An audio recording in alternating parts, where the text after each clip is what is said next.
kasih Pak Dadang Irawan selaku Ketua Indonesian Anti-Fraud Center. Saya Heri Wibowo akan memandu jalannya diskusi ini ya. Mohon izin. Terima kasih Pak Sudrajat, Pak eh, Pak Albert, Pak Matodang selaku narasumber dan satu lagi Pak Ponto. Namun kita sambil menunggu Pak Ponto. Terima kasih atas kehadiran Ibu dan Bapak di dalam acara diskusi kali ini. Assalamualaikum warahmatullahi wabarakatuh. Salam sejahtera kita Waalaikumsalam. bersama.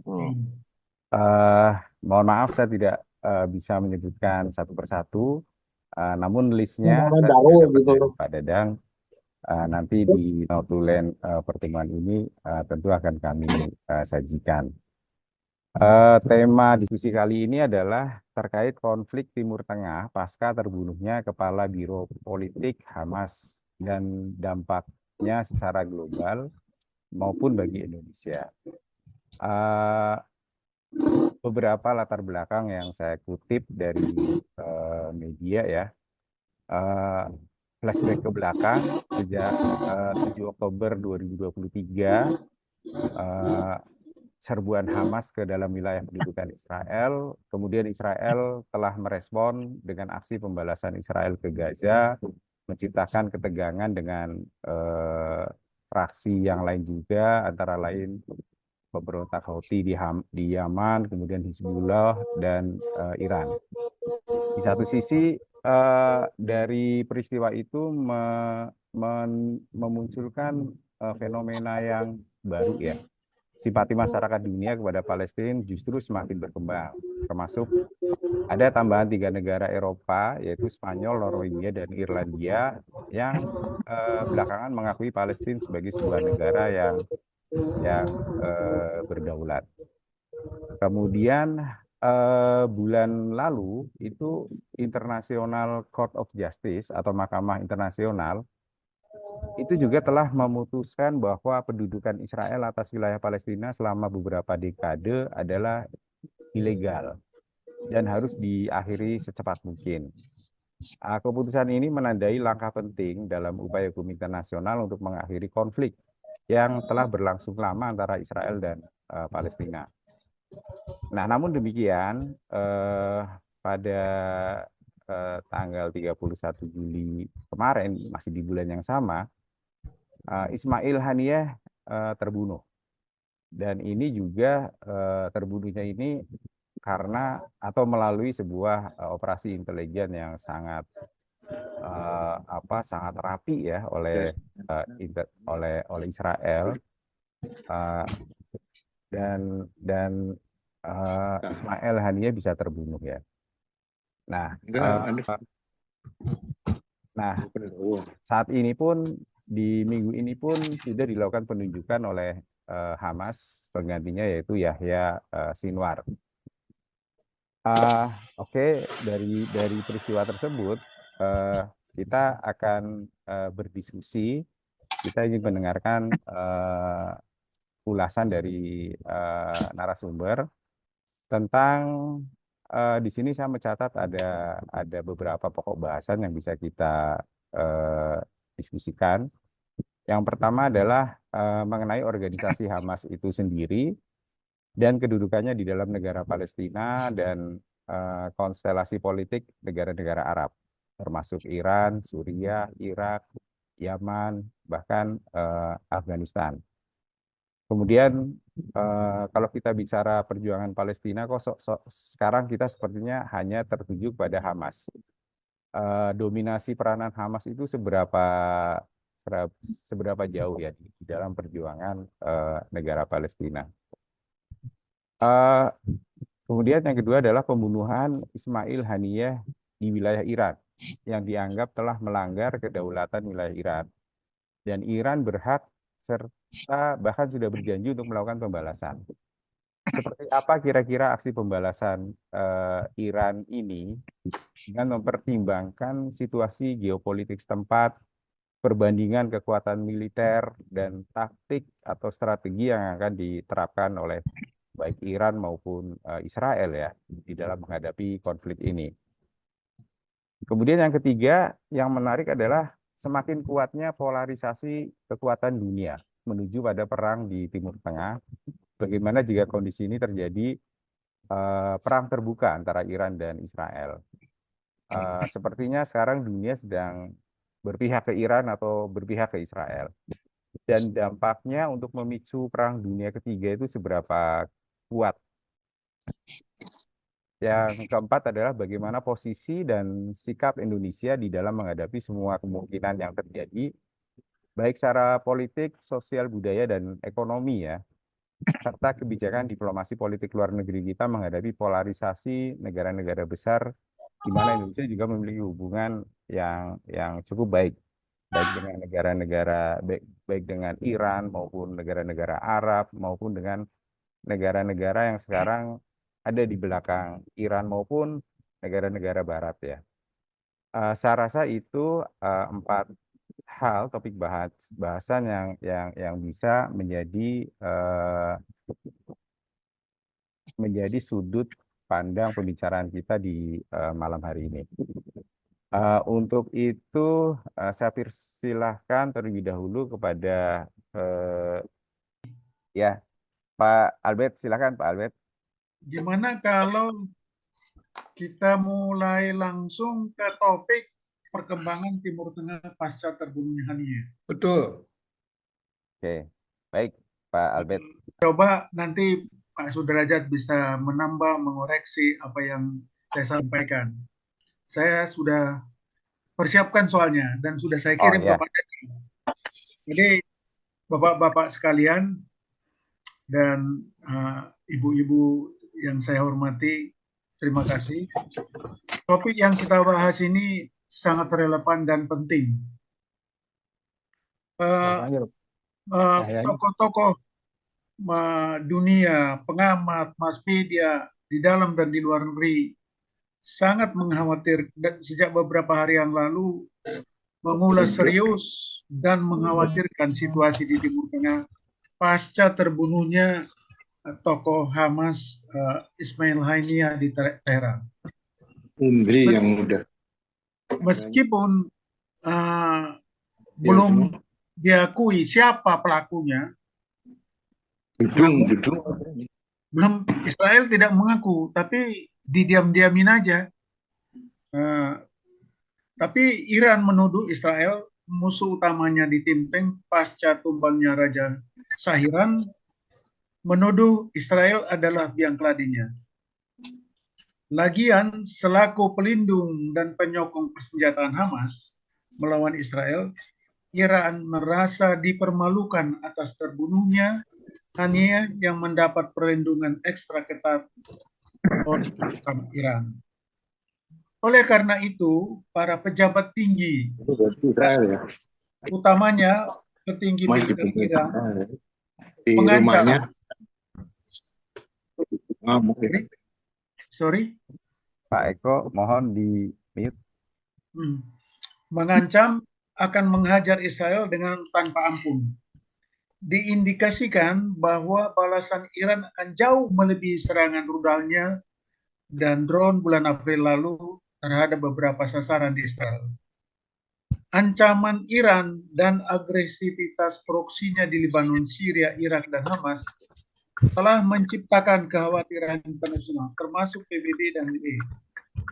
Di pihak lain, AS dan Inggris memintakan kedua pihak untuk saling menahan diri. Tapi pada saat bersamaan, Amerika dan Inggris mengerahkan kekuatan militernya di Timur Tengah untuk mencegah terjadinya perang besar, termasuk melindungi Israel kalau diserang.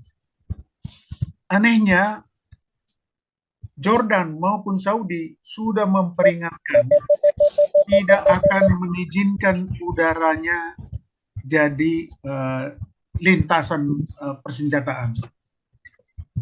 Jadi itulah kira-kira gambaran saat ini mengenai ketegangan di Timur Tengah. Saya mau sedikit menyinggung pertalian sejarah dan akar perseteruan Iran dan Israel. Sebelum abad Masehi, sebetulnya hubungan Iran dan Israel itu cukup panjang dan unik. Karena termasuk subur wilayah itu dan pusat peradaban wilayah Leviathan yang sekitar Laut Timur, Laut Tengah itu dari dulu ditaklukkan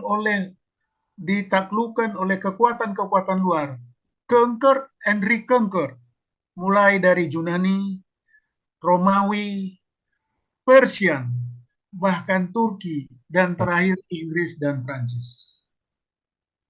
Jadi di masa penaklukan kerajaan Persia terhadap Romawi, banyak tawanan Israel dibawa ke Iran dan bekerja dan menjadi warga Iran.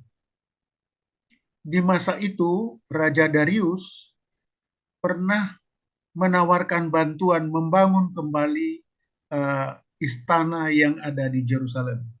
Itu bantuan Raja Persia, Iran. Namun setelah hubungan itu sangat baik hingga Shah Iran berkuasa tahun 1979. Namun ketika Shah Iran ditumbangkan Khomeini tahun 79, hubungan langsung buruk. Karena ada dua alasan penting. Israel dituduh membantu pengikut-pengikut Shah Iran di dalam negeri maupun di luar. Dan kedua, pengikut Khomeini meminta bantuan senjata kepada Israel tapi tidak dikasih. Dan sejak itu, Iran menjadikan Israel sebagai setan yang harus dihapuskan. Kebijakan ini sangat bermanfaat di dalam mendorong Iran swasembada di bidang persenjataan maupun di sektor-sektor lain.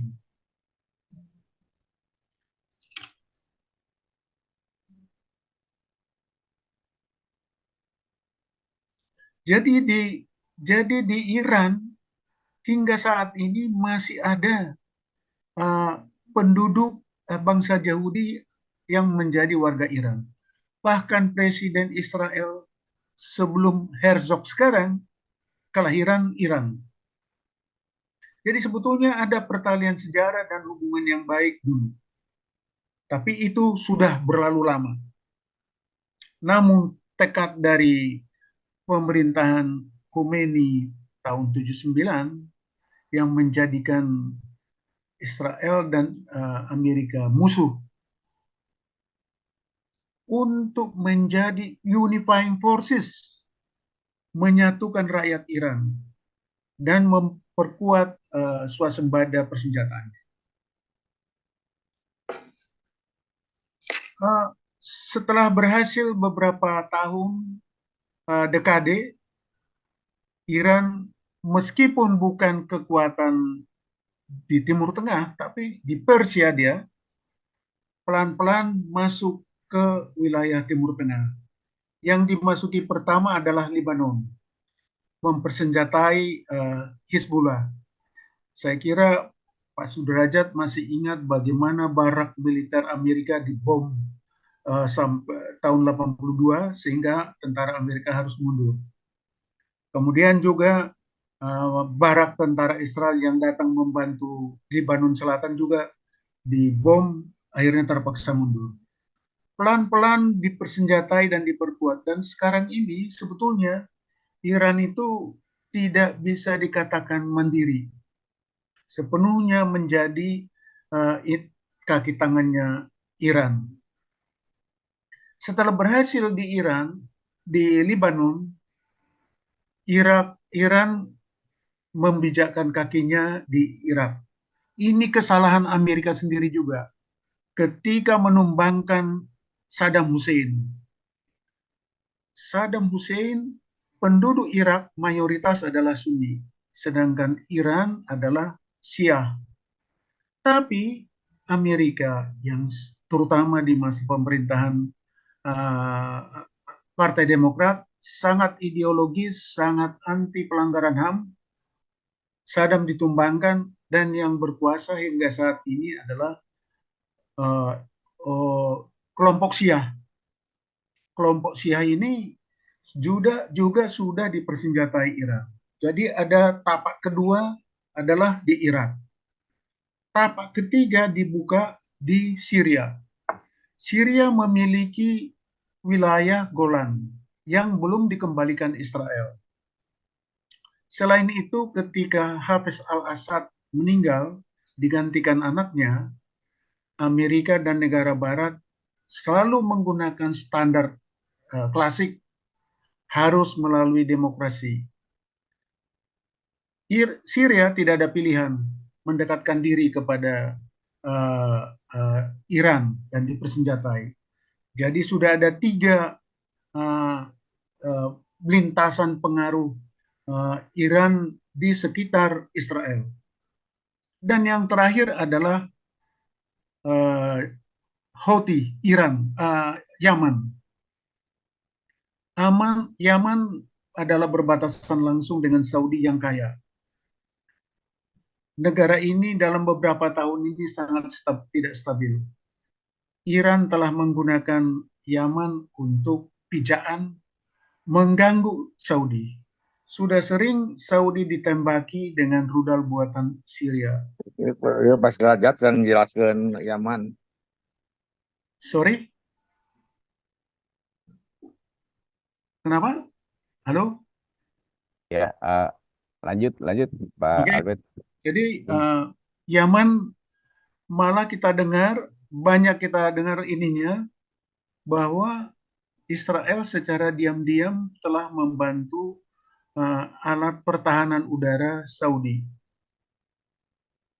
Jadi dengan adanya perluasan gurita pengaruh Iran di Timur Tengah, ada perubahan geopolitik dan strategis di kawasan. Jika dulunya ancaman terhadap dunia Arab adalah Israel, sekarang yang menjadi ancaman adalah Iran. Jadi saya bisa paham kenapa tiba-tiba di masa Donald Trump terjadi pembukaan hubungan diplomatik dengan Emirat, kemudian Maroko, kemudian juga dengan Oman, kemudian dengan Sudan. Bahkan seandainya Trump terpilih 2020 itu, hubungan dengan Saudi akan diresmikan dengan catatan Palestina harus jadi negara merdeka. Itu syarat dari Saudi Arabia. Artinya two-state solution. Tapi Donald Trump kalah dan dia tidak diinikan. Kebijakan itu tidak dilanjutkan.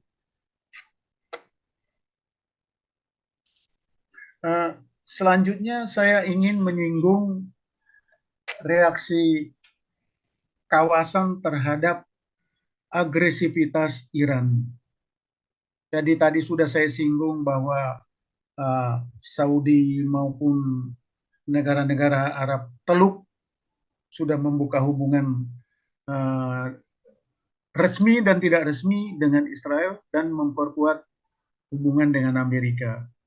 Saudi, Emirat, apa segala, ini adalah negara kaya yang bergantung sepenuhnya kepada Amerika. Sekarang dengan konstelasi begitu, ada gurita semacam pengepungan terhadap Israel maupun terhadap ancaman terhadap negara Arab penganut Sunni, tentu tindakan pembunuhan terhadap Ismail Haniyah bisa digunakan pijakan baru bagi Iran menghantam kembali Israel. Namun meskipun Iran sudah mengancam menyerang dan memperkuat uh, uh, proksi-proksinya di Lebanon, di Syria maupun di Jordan, di Irak maupun di Yaman, saya uh, cenderung melihat bahwa perang besar terbuka kecil. Karena apa? Karena bagaimanapun Iran juga harus memikirkan kepentingan ekonominya, kepentingan rakyatnya. Dan selain itu juga Amerika tidak akan membiarkan Israel sendirian diserang. Pada saat bersamaan, Israel juga adalah bodoh kalau melakukan serangan pendahuluan dalam masa saat ini, di mana di utara dia diancam dari Hezbollah, belum lagi dari perang di Gaza, atau di tempat-tempat lainnya. Pengikut-pengikut Iran di Irak bisa melontarkan rudal maupun drone langsung menyerang Israel. Jadi dia harus berpikir. Namun demikian, kita baca banyak berita terakhir ini bahwa masyarakat di Israel sudah mulai mempersiapkan perlindungan maupun penyimpanan makanan karena siapa tahu akan ada serangan mendadak. Jadi, namun ada satu hal yang saya cermati adalah bahwa ketegangan yang sepertinya mencuat saat ini dimaksudkan untuk meningkatkan kepanikan sehingga harga minyak naik. Ingat, kalau harga minyak naik, bukan hanya negara kawasan itu yang terkena, seluruh dunia akan terkena. Iran berkepentingan karena salah satu produser minyak besar untuk menjual minyaknya walaupun diembargo ya di pasar gelap. Kedua, Rusia juga berkepentingan menjual minyaknya di pasar gelap. Ada lagi ancaman lain untuk dalam melihat ketegangan ini. Lagi-lagi tindakan Amerika yang menurut saya di Ukraina juga membuat Rusia tidak ada pilihan selain mendekat dengan Iran maupun Syria. Di sini menurut saya Amerika ini perlu merubah, menyesuaikan, lebih mendengar kepentingan negara-negara kawasan dan tidak terlalu mendiktekan kemauannya. Nah, saya akan masuk kepada dampak dari kematian Ismail Haniyeh ini. Kalau dilihat kematiannya ini sangat misterius di tempat yang sangat aman, tapi kok bisa terbunuh? Yang saya baca katanya kepala kepolisian Iran sudah ditangkap karena dia dipengaruhi atau diperalat oleh agen-agen Mossad. Ini sangat memalukan bagi Iran. Nah, dalam hal ini, seandainya pun Iran melancarkan serangan pembalasan, menurut saya yang paling utama adalah kepentingan pengaruh Irannya. Bukan tidak semata-mata membantu perjuangan Palestina. Karena kepentingan utamanya dia adalah memperluas pengaruh di sana. Namun itu adalah alasan yang bagus dan cepat di tengah-tengah penindasan yang dilakukan oleh Israel terhadap penduduk di Gaza. Kepentingan kita di timur di Palestina adalah Sama seperti melihat Palestina segera menjadi negara berdaulat. Berdaulat dengan prinsip two-state solution yang sudah sebetulnya dirintis sejak tahun 48. Itu partition plan yang dari Inggris yang kemudian disahkan oleh resolusi PBB. Sayang waktu itu tidak diterima. Namun kesalahan Palestina dulu tidak menerima pembagian itu. Jangan dibawa-bawa sampai sekarang ini sehingga mereka tidak mendapatkan kedaulatan yang penuh. Kalau upaya kita membantu perjuangan Palestina tidak perlu dipertanyakan lagi. Semua resolusi-resolusi kita ikuti mengecam dan menginikan Amerika dan Israel. Demo telah banyak kita lihat. Pengiriman sumbangan. Tadi yang dijelaskan Pak Sudrajat mengenai anak-anak Palestina yang kehilangan orang tua, terluka. Ada rencana membawa ke sini untuk ditampung di pondok-pondok NU di Jawa Timur. Kebetulan orang yang menangani, saya ikut menangani, saya kenal baik. Jadi sebetulnya ada aspek positif di situ Pak Sudrajat. Dalam membantu mereka memperlihatkan simpati dan juga ya membantu yang sakit lah, mengobati. Nah, seperti halnya yang saya sampaikan Oktober tahun lalu, untuk kan pembukaan Undang-Undang Dasar 45 itu bukan hanya anti penjajahan, tapi juga memajukan perdamaian. Kita telah menjuarai anti penjajahan melalui Konferensi Asia Afrika. Kedua, yang sekarang adalah bagaimana untuk turut mendukung perdamaian dunia. Lah, sebetulnya peluang Indonesia untuk berkontribusi lebih lanjut cukup besar. Kenapa? Israel sangat berkepentingan untuk apapun bentuk hubungannya dengan Indonesia, mendekati Indonesia. Tapi kita masih menolak itu.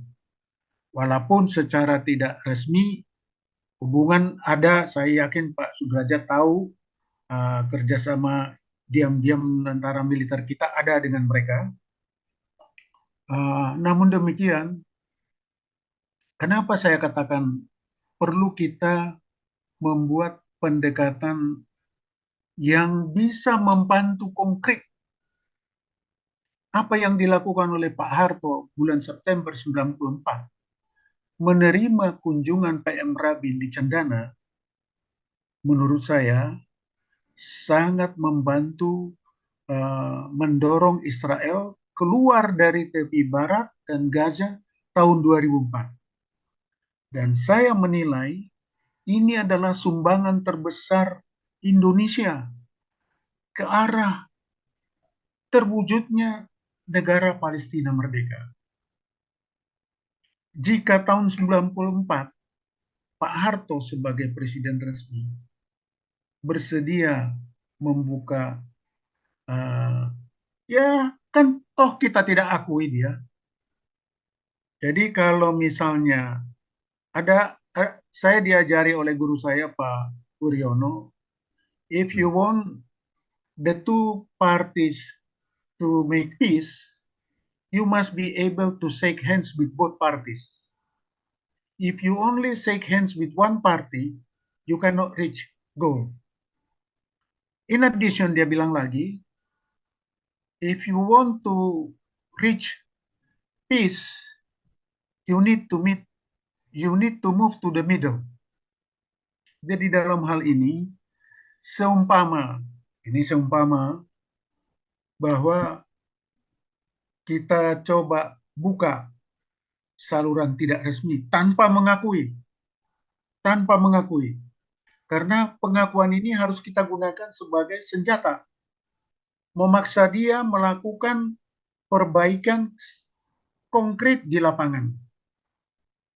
Jadi kita menurut saya sudah saatnya membuka kontak-kontak tidak resmi dalam rangka membantu secara konkret Palestina berdaulat.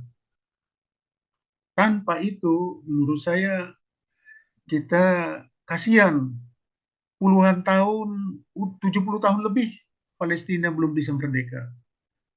Dan saya menyaksikan dulu video-video bagaimana penarikan pasukan Israel dari Gaza maupun dari Jordan tahun 2004. Perguruan tinggi, hospital, sekolah banyak sudah sempat dibangun dan itu sudah dihancurkan karena perang ini. Dan ada satu lagi yang yang perlu dilakukan adalah perlunya persatuan antara faksi-faksi di Palestina. Tanpa itu susah untuk berdamai dengan mewujudkan dua negara yang berdaulat tersebut. Satu lagi kritik saya yang ini adalah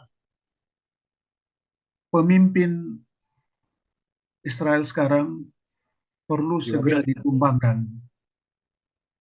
Dia adalah penghalang terbesar. Dia adalah yang memperpanjang perang tidak berkemanusiaan saat ini di Gaza. Jadi Netanyahu ini harus ditumbangkan segera. Terima kasih, itulah kira-kira yang bisa saya sampaikan.